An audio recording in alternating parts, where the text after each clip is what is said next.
Kā lietot šo slazdu? Šis ir medium light lock.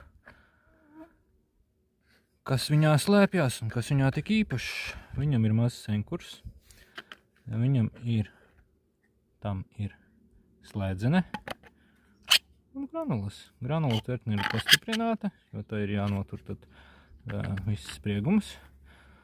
Jumta daļa arī ir pastiprināta un konus pats par sevi ir tā kā skrūvējums, viņam arī jāiztur skrūves tips. Ko darat? Šādi mazliet iespiediet un šādi delnu spiediet un skrūvējiet. Viss slasts ir gatavs.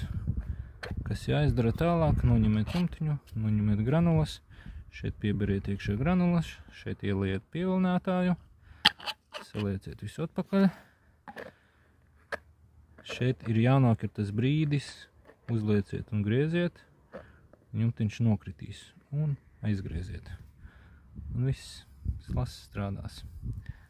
2 nedēļas, jums lielā invāzija, pārbaudiet pēc pirmajām 3 diennaktīm, kas tur darās, vai granulas vēl ir palikušas, un viss ir izēstas, pieberiet, un tad jau var skatīties pēc kādām 5-7 dienām.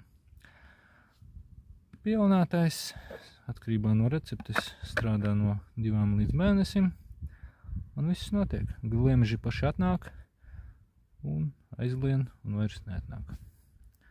Cīnamies!